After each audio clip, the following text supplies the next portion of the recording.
ആദ്യമായി ഓർമ്മയുടെ മഹിമയാർന്നതും വിലമതിക്കാനാവാത്തതുമായ വസ്തുവിനെക്കുറിച്ച് നമുക്ക് സംസാരിക്കാം. ഇത് എൻ്റെ ഓർമ്മയ്ക്കായി ചെയ്യുവിൻ.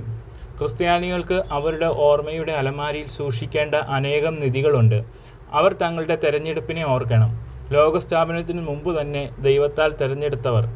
അവർ തങ്ങളുടെ ഉത്ഭവം ഓർക്കണം. അവർ ചേറ്റിൽ നിന്ന് എടുത്തവരായിരുന്നു, ഭയാനകമായ കുഴിയിൽ നിന്ന് തെരഞ്ഞെടുത്തവർ. അവർ തങ്ങളുടെ ഫലവത്തായ വിളിയെ ഓർക്കണം. അവർ ദൈവത്താൽ വിളിക്കപ്പെട്ടവരും പരിശുദ്ധാത്മാവിൻ്റെ ശക്തിയാൽ രക്ഷിക്കപ്പെട്ടവരുമാണ്. അവർ തങ്ങളുടെ പ്രത്യേക വിടുതലുകളെ ഓർക്കണം. അവർക്കായി ചെയ്ത എല്ലാ കാര്യങ്ങളും, അവർക്കുമേൽ വർഷിച്ച എല്ലാ ദയകളും. പക്ഷേ ഒരാളുണ്ട്, അവൻ്റെ ഓർമ്മയെ അത്യധികം വിലമതിപ്പുള്ള സുഗന്ധദ്രവ്യങ്ങളിൽ പൊതിഞ്ഞ് തങ്ങളുടെ മനസ്സിൽ സൂക്ഷിക്കേണ്ടവൻ. ദൈവം നൽകിയ എല്ലാ ദാനങ്ങളെക്കാൾ ഉപരി എപ്പോഴും ഓർമ്മിക്കപ്പെടേണ്ടവൻ. ഒരു വ്യക്തിയെക്കുറിച്ചാണ് ഞാൻ പറയുന്നത്, ഒരു പ്രവൃത്തിയെ അല്ല, ഒരു സംഭവത്തെ അല്ല, എന്നാൽ ഇതൊരു വ്യക്തിയാണ്. അവൻ്റെ ഛായാചിത്രം ഞാൻ പൊന്നിൽ ചട്ടക്കൂടിട്ട് മനസ്സിൻ്റെ പ്രധാന സ്ഥാനത്ത് സ്ഥാപിക്കണം. ഞാൻ നിങ്ങളെ മശിഹായുടെ എല്ലാ വിജയകരമായ പ്രവൃത്തികളെയും പഠിക്കുന്നവർ ആയിരിക്കണമെന്ന് ആഗ്രഹിക്കുന്നു. ഞാൻ നിങ്ങളെ നമ്മുടെ പ്രിയങ്കരൻ്റെ ജീവിതവുമായി പരിചിതരാകുവാൻ ആഗ്രഹിക്കുന്നു. പക്ഷേ അവൻ എന്ന വ്യക്തിയെ മറക്കരുത്. കാരണം വചനം പറയുന്നു, ഇത് എൻ്റെ ഓർമ്മയ്ക്കായി ചെയ്യുവിൻ. ക്രിസ്തു എന്ന മഹിമയാർന്ന വ്യക്തി നമ്മുടെ സ്മരണയുടെ പ്രധാന വസ്തുവായിരിക്കണം. അവൻ്റെ ചിത്രം എല്ലാ പരിശുദ്ധാത്മാവിൻ്റെ ദേവാലയത്തിലും പതിപ്പിക്കണം. അപ്പോൾ ചിലർ പറയും, ക്രിസ്തു എന്ന വ്യക്തിയെ എങ്ങനെ ഓർമ്മിക്കാനാകും? നാം അതിനെ കണ്ടിട്ടില്ലല്ലോ. അവൻ്റെ മുഖമുദ്രയുടെ പ്രത്യേക രൂപം എന്തായിരുന്നു എന്ന് നമുക്ക് പറയാനാകില്ല. അവൻ്റെ മുഖം മറ്റെല്ലാ മനുഷ്യരെയും അപേക്ഷിച്ച് മനോഹരമായിരുന്നുവെന്ന് വിശ്വസിക്കുന്നു. പക്ഷേ ദുഃഖത്തിൻ്റെയും കഷ്ടപ്പാടുകളും കാരണം കൂടുതൽ വിരൂപമാക്കപ്പെട്ടതാണ്. പക്ഷേ നാം അതിനെ കണ്ടിട്ടില്ല, അതിനാൽ ഓർക്കാനാകില്ല. അവൻ്റെ കരുണയുടെ യാത്രകളിൽ നടന്ന കാലടികൾ നാം കണ്ടിട്ടില്ല. അവൻ സ്നേഹവും ദയയും നിറച്ച് നീട്ടിയ കൈകൾ നാം പിടിച്ചിട്ടില്ല. അവൻ അതിശയകരമായ സ്വരഭേദത്താൽ അനേകരെ വിസ്മയിപ്പിച്ച ദൈവിക പ്രസംഗശൈലി നാം കേട്ടിട്ടില്ല. അവൻ്റെ അധരങ്ങളിൽ നിന്നും നിറഞ്ഞിരുന്ന മധുരപുഞ്ചിരി നമുക്ക് സങ്കല്പിക്കാനാകില്ല. അവൻ പരീശന്മാർക്ക് ശിക്ഷാഘോഷം പ്രഖ്യാപിച്ച ഭയാനകമായ കുപിതഭാവം നാം കണ്ടിട്ടില്ല. അവൻ്റെ കഷ്ടപ്പാടുകളിലും കുരിശുമരണത്തിലും എങ്ങനെ നിന്നു എന്നത് നാം അറിഞ്ഞിട്ടില്ല, കാരണം നാം അവനെ കണ്ടിട്ടില്ല. പ്രിയരെ, നിങ്ങൾക്ക് അവൻ്റെ ദൃശ്യരൂപം ഓർമ്മിക്കാൻ കഴിയില്ല എന്ന് ഞാൻ കരുതുന്നു, കാരണം നിങ്ങൾ അന്ന് ജനിച്ചിട്ടില്ല. എന്നാൽ അപ്പോസ്തലൻ പോലും പറഞ്ഞതായി നിങ്ങൾക്കറിയില്ലേ, അവൻ ക്രിസ്തുവിനെ ശരീരത്തിൽ പരിചയപ്പെട്ടിരുന്നുവെങ്കിലും ശേഷം ഇനി അവനെ ശരീരത്തിൽ അറിയുകയില്ലെന്ന്. തൻ്റെ മഹത്വത്തിൽ എടുക്കപ്പെട്ട കർത്താവിൻ്റെ സ്വാഭാവിക രൂപം, വംശം, വംശാവലി, ദാരിദ്ര്യം, ലളിതമായ വേഷധാരണം ഇവയൊന്നും അപ്പോസ്തലൻ്റെ വിലയിരുത്തുന്നതിനായി പ്രാധാന്യമർഹിക്കുന്നതല്ല. അതുപോലെ നിങ്ങൾ ശരീരത്തിൽ അവനെ അറിയുന്നില്ലെങ്കിൽ പോലും ആത്മാവിൽ അവനെ അറിയുവാൻ കഴിയും. ഈ വിധത്തിൽ നിങ്ങൾക്ക് ഇപ്പോൾ യേശുവിനെ പത്രോസ്, പൗലോസ്, യോഹന്നാൻ, യാക്കോബ് അല്ലെങ്കിൽ ഒരിക്കൽ അവൻ്റെ പാതയിൽ നടക്കാൻ ഭാഗ്യം ലഭിച്ചവർ, അവനോടൊപ്പം സഞ്ചരിച്ചവർ, അവൻ്റെ മാറിടത്തിൽ തല ചായ്ച്ചവർ എന്നിവരെ പോലെ തന്നെ ഓർമ്മിക്കുവാൻ കഴിയും. ഓർമ്മയിലൂടെ ദൂരങ്ങളെ ഇല്ലാതാക്കുകയും കാലത്തെ മറികടക്കുകയും ചെയ്തുകൊണ്ട് മഹത്വത്തിൽ ഉയർത്തപ്പെട്ട കർത്താവിനെ ദർശിക്കുവാൻ കഴിയും. ആഹാ, നമുക്ക് 5 മിനിറ്റ് നേരം യേശുവിനെ ഓർക്കുവാനെടുക്കാം. നമുക്ക് അവനെ അവൻ്റെ സ്നാനത്തിൽ ഓർമ്മിക്കാം. അവൻ യോർദാൻ നദിയിലേക്ക് ഇറങ്ങുമ്പോൾ ഒരു ശബ്ദം കേട്ടു, ഇതാ എൻ്റെ പ്രിയപുത്രൻ, ഇവനിൽ ഞാൻ പ്രസാദിച്ചിരിക്കുന്നു. നദിയിൽ നിന്ന് നനഞ്ഞൊലിച്ച് കയറി വരുന്ന അവനെ നോക്കൂ. ഈ ജലം തൻ്റെ ദൈവത്തെ ഉൾക്കൊണ്ടപ്പോൾ ലജ്ജിച്ചു പോയിരിക്കണം. നിമിഷമാത്രം അവൻ അതിൻ്റെ ഓളങ്ങൾക്കുള്ളിൽ വിശ്രമിച്ചു. ക്രിസ്തുവിനോടുകൂടെ മരിച്ചവർ അവനോടുകൂടെ അടക്കപ്പെടുന്നു എന്ന സ്നാനമെന്ന ശവകുടീരത്തെ പ്രതിഷ്ഠിക്കുവാൻ. നമുക്ക് അവനെ മരുഭൂമിയിലായിരുന്നപ്പോൾ ഓർക്കാം. അവൻ സ്നാനത്തിന് ശേഷം നേരെ അവിടേക്കാണ് പോയത്. മരുഭൂമിയിലെ ആ ദൃശ്യം എത്രയോ തവണ ഞാൻ ചിന്തിച്ചിരിക്കുന്നു. ക്രിസ്തു ക്ഷീണിച്ച് വഴി നടന്ന് തളർന്ന് ഒരിടത്ത് വിശ്രമിപ്പാൻ ഒരു പഴയ വൃക്ഷത്തിൻ്റെ വേരുകൾക്ക് മുകളിലോ മറ്റോ ഇരുന്നു. 40 ദിവസം ഉപവസിച്ച ശേഷം അവൻ വിശന്നിരുന്നു. അവൻ്റെ പരമാവധി ദുർബലതയിൽ തിന്മയുടെ ആത്മാവ് അവനെ പരീക്ഷിക്കുവാൻ വന്നു. ഒരുപക്ഷെ അവൻ തൻ്റെ പൈശാചിക രാജ്യത്വം ഒരു വൃദ്ധ തീർത്ഥാടകൻ്റെ രൂപത്തിൽ മറച്ചുവെച്ച് ഒരു കല്ലെടുത്ത് പറഞ്ഞു, വഴി നടന്ന് തളർന്നു വന്ന തീർത്ഥാടകനെ, നീ ദൈവപുത്രനാണെങ്കിൽ ഈ കല്ല് അപ്പമാകുവാൻ കൽപ്പിക്കുക. ഞാൻ ചിന്തിക്കുന്നത് എനിക്ക് അവനെ കാണാമെന്നാണ്. തൻ്റെ വഞ്ചനയോടുള്ള ചിരിയും ദുഷ്ടദൃഷ്ടിയും കൊണ്ട് ആ കല്ല് പിടിച്ചുകൊണ്ട് അവൻ പറഞ്ഞു, ആണെങ്കിൽ, ദൈവദൂഷണപരമായ ആണെങ്കിൽ, നീ ദൈവപുത്രൻ ആണെങ്കിൽ, ഈ കല്ല് എനിക്കും നിനക്കും വേണ്ടി ഒരു നേരത്തെ ആഹാരമാക്കുക. നീയും ഞാനും വിശക്കുന്നവരാണ്. അത് ഒരു കരുണയുടെ പ്രവൃത്തിയായിരിക്കും. നിനക്ക് അത് എളുപ്പമാണ്. ഒരു വാക്ക് പറയുക, അപ്പോൾ ഇത് സ്വർഗത്തിലെ അപ്പമായി തീരും. നാം ഇരുവരും അത് ആഹാരമാക്കി എന്നേക്കുമായുള്ള സുഹൃത്തുക്കളാകാം. പക്ഷേ യേശു പറഞ്ഞു, എത്ര മധുരമായി അവനത് പറഞ്ഞു. മനുഷ്യൻ അപ്പം കൊണ്ട് മാത്രമല്ല ജീവിക്കുന്നത്. എത്ര അത്ഭുതകരമായി ക്രിസ്തു പരീക്ഷകനെ നേരിട്ടു. അത്തരമൊരു യുദ്ധം ഒരിക്കലും ഉണ്ടായിട്ടില്ല. ഒരു ഏകപക്ഷീയമായ പോരാട്ടം. നരകത്തിലെ വീരനായ സിംഹത്തിനും യഹൂദാ ഗോത്രത്തിൻ്റെ ബലശാലിയായ സിംഹത്തിനും ഇടയിൽ നടന്ന മഹത്തായ യുദ്ധം. അതിശയകരമായ ദൃശ്യം. മാലാഖമാർ ഈ മനോഹര ദൃശ്യത്തെ നോക്കി നിന്നു. പുരാതന മനുഷ്യർ പ്രശസ്ത യോദ്ധാക്കളുടെ മത്സരങ്ങൾ കാണാനിരുന്നത് പോലെ. അവിടെ സാത്താൻ തൻ്റെ ശക്തിയെ മുഴുവൻ സമാഹരിച്ചു. ഈ മഹത്തായ ഏറ്റുമുട്ടലിൽ അവൻ സ്ത്രീയുടെ സന്തതിയെ പരാജയപ്പെടുത്തുവാൻ അപ്പല്യോൻ തൻ്റെ എല്ലാ സാത്താനിക ശക്തിയെയും കേന്ദ്രീകരിച്ചു. പക്ഷേ യേശു അവന് പറ്റിയ എതിരാളി ആയിരുന്നില്ല. ഈ ഏറ്റുമുട്ടലിൽ അവൻ സാത്താനെ ഒരു മാരകമായ വീഴ്ച നൽകി മഹാനായ ജേതാവിനേക്കാൾ വിജയം നേടി പുറത്തു വന്നു. ദൈവത്തിൻ്റെ കുഞ്ഞാടെ, അടുത്ത പ്രാവശ്യം ഞാൻ സാത്താനുമായി പോരാടുമ്പോൾ മരുഭൂമിയിലെ മത്സരം ഞാൻ ഓർക്കും. അലറുന്ന പൈശാചികനുമായി അടുത്ത തവണ പോരാട്ടം ചെയ്യുമ്പോൾ ഞാൻ എല്ലാവർക്കും വേണ്ടി ഒരിക്കൽ ജേതാവായവനെയും തൻ്റെ ശക്തിയുള്ള അടിയാൽ പാമ്പിൻ്റെ തല തകർത്തവനെയും നോക്കും. കൂടാതെ അവൻ്റെ ദിവസേനയുള്ള പ്രലോഭനങ്ങളെയും മണിക്കൂറുകളോളം നീണ്ടു നിൽക്കുന്ന പരീക്ഷണങ്ങളെയും ഓർക്കാൻ ഞാൻ നിങ്ങളോട് അപേക്ഷിക്കുന്നു. അവൻ കടന്നുപോയ ദുരിതപൂർണമായ ജീവിതകാലവും ഓർക്കുക. ക്രിസ്തുവിൻ്റെ മരണം എത്ര വലിയ ദുരിതമായിരുന്നു. അതുപോലെ അവൻ്റെ ജീവിതവുമോ.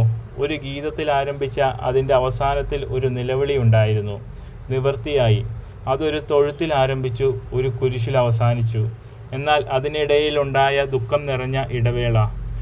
പീഡനത്തിൻ്റെ കറുത്ത അധ്യായങ്ങൾ. അവൻ്റെ സുഹൃത്തുക്കൾ അവനെ വെറുത്തപ്പോൾ, അവൻ്റെ ശത്രുക്കൾ താൻ തെരുവീതിയിലൂടെ നടന്നു പോകുമ്പോൾ അവനെ കനുത്ത വിരോധത്തോടെ നോക്കിയപ്പോൾ, ചീറുന്ന ഏഷണികൾ അവൻ കേട്ടപ്പോൾ, അസൂയ എന്ന വിഷപ്പല്ല് അവനെ കടിച്ചപ്പോൾ, അവനൊരു പിശാചുണ്ടെന്നും ഭ്രാന്തനാണെന്നും അവനൊരു മദ്യപാനിയാണെന്ന് ദൂഷണം പറഞ്ഞപ്പോൾ, അവൻ്റെ നീതിയുള്ള ആത്മാവ് ദുഷ്ടന്മാരുടെ വഴികളിൽ അസ്വസ്ഥനായി. ദൈവപുത്ര, ഞാൻ നിന്നെ ഓർക്കണം. നീ എനിക്ക് വേണ്ടി ജീവിച്ച കഷ്ടപ്പാടിൻ്റെയും വിഷമത്തിൻ്റെയും വർഷങ്ങൾ ഞാൻ ചിന്തിക്കുമ്പോൾ എൻ്റെ ഓരോ നിമിഷവും നിന്നെ ഓർക്കാതെ കഴിയില്ല. എന്നാൽ നിങ്ങൾക്കറിയാം എൻ്റെ ഏറ്റവും പ്രിയപ്പെട്ട വിഷയമെന്തെന്ന്. ക്രിസ്തുവിനെ ഞാൻ എപ്പോഴും ഏറ്റവും നന്നായി ഓർക്കാൻ കഴിയുന്ന സ്ഥലം. അതൊരു ഒലിവ് മരങ്ങൾ നിറഞ്ഞ തണലുള്ള തോട്ടമാണ്. ആ സ്ഥലം എനിക്ക് എത്രയും വാചാലതയുണ്ടായിരുന്നുവെങ്കിൽ ഞാൻ നിങ്ങളെ അവിടേക്ക് കൂട്ടിക്കൊണ്ടുപോയേനെ. ആത്മാവ് നമ്മെ എടുത്ത് യെരുശലേമിൻ്റെ പർവ്വതങ്ങൾക്കരികെ ഇറക്കി വെച്ചാൽ ഞാൻ പറയുമായിരുന്നു, ഇത് കിട്രോൻ തോടാണ് ഒഴുകുന്നത്. രാജാവ് അതിലൂടെയാണ് കടന്നുപോയത്. അവിടെ നിങ്ങൾക്ക് ഒലിവ് മരങ്ങൾ കാണാം. ഒരു ദിവസം അതിൻ്റെ ചുവട്ടിൽ ആ 3 ശിഷ്യന്മാർ ഉറങ്ങിക്കിടക്കുമ്പോൾ അവിടെ ഞാൻ രക്തത്തുള്ളികൾ കാണുന്നു. എൻ്റെ ആത്മാവേ, നിൽക്കുക അവിടെ. ഒരു നിമിഷം. ആ രക്തബിന്ദുക്കൾ, അവ നിങ്ങൾ ശ്രദ്ധിച്ചോ? അവയെ അടയാളപ്പെടുത്തുക. അവ മുറിവുകളാൽ വന്ന രക്തമല്ല. അത് അന്നേക്ക് മുറിവുകളില്ലാത്ത ഒരു മനുഷ്യൻ്റെ രക്തമാണ്. എൻ്റെ ആത്മാവേ, അതിവേദനയിൽ വിയർത്തും മുട്ടുകുത്തിയിരിക്കുന്ന അവനെ ചിത്രീകരിക്കുക. ദൈവത്തോടൊപ്പം പടപൊരുതിയതിനാൽ വിയർത്തു. തൻ്റെ പിതാവുമായി അതിവേദനയിലായതിനാൽ വിയർത്തു. പിതാവേ, കഴിയുമെങ്കിൽ ഈ പാനപാത്രം എങ്കിൽ നിന്ന് നീങ്ങിപ്പോകണമേ. ഗെത്സമനെ, നിന്റെ നിഴലുകൾ എൻ്റെ ആത്മാവിനോടൊപ്പം അതീവ ദൃഢമായി നിൽക്കുന്നു. പക്ഷേ ആ രക്തബിന്ദുക്കൾ, തീർച്ചയായും അത് അതിദുഃഖത്തിൻ്റെ ഉച്ചസ്ഥായിയാണ്. ഈ അതിശയകരമായ ബലിയുടെ ഏറ്റവും അവസാനത്തെ ശക്തിയുള്ള പ്രവൃത്തിയാണിത്. സ്നേഹം ഇതിലുമധികം ആഴത്തിൽ പോകുമോ? ഇതിലുമധികം കരുണ കാണിക്കാനാകുമോ? എനിക്ക് വാക്ചാതുര്യമുണ്ടായിരുന്നുവെങ്കിൽ അവിടെ ഉണ്ടായിരുന്ന രക്തത്തിൻ്റെ ഓരോ ബിന്ദുവിനും ഓരോ നാവ് കൊടുത്തേനെ. എന്നാൽ നിങ്ങളുടെ ഹൃദയങ്ങൾ ആലസ്യത്തിൽ നിന്നും തണുപ്പിനെതിരെ മത്സരിച്ച് ഉയർന്നു വന്നേനെ. വാസ്തവമായ കത്തലോടുകൂടി യേശുവിൻ്റെ ഓർമ്മകൾ സംസാരിച്ചേനെ. ഇപ്പോൾ ഗെത്സമനെ വിടാം. ഞാൻ നിങ്ങളെ മറ്റൊരിടത്തേക്ക് കൂട്ടിക്കൊണ്ടു പോകാം. അവിടെ നിങ്ങൾ ഇപ്പോഴും ദുഃഖപൂർണനായ മനുഷ്യനെ കാണാം. ഞാൻ നിങ്ങളെ പീലാത്തോസിൻ്റെ മന്ദിരത്തിലേക്ക് കൂട്ടിക്കൊണ്ടു പോകാം. അവിടെ അവൻ ക്രൂരമായ സൈനികരുടെ പരിഹാസങ്ങൾ, ഇരുമ്പ് കയ്യുറകളാൽ അടികൾ, മുഷ്ടിയടി, അപമാനം, തുപ്പൽ, മുടി പിടിച്ചുപറിക്കൽ, ക്രൂരമായ അടികൾ എല്ലാം സഹിക്കുന്നതിനെ കാണാം. നിങ്ങൾക്ക് രക്തസാക്ഷികളുടെ രാജാവിനെ ചിത്രീകരിക്കാൻ സാധിക്കുന്നില്ലേ? വസ്ത്രങ്ങൾ ഉരിയപ്പെട്ടവനായി നിശ്ചല ദൃഷ്ട്യാ വീക്ഷിക്കുന്ന സുഹൃത്തുക്കൾ പോലുള്ള മനുഷ്യരുടെ നടുവിൽ നിൽക്കുന്നു. നിങ്ങൾ കാണുന്നില്ലേ? അവൻ്റെ തലയ്ക്ക് ചുറ്റുമുള്ള മുകുടത്തിലെ ഓരോ മുള്ളും അവൻ്റെ തലയിൽ കുത്തി ഇറക്കിയതിനാൽ ചോര ഒലിപ്പിക്കുന്നു. അവൻ്റെ കീറിപ്പോയ തോൾഭാഗവും രക്തം കനക്കുന്ന മാംസത്തിൽ നിന്ന് പുറത്തേക്ക് കുതിച്ചു കയറുന്ന വെളുത്ത അസ്ഥികളും നിങ്ങൾ ശ്രദ്ധിക്കുന്നില്ലേ?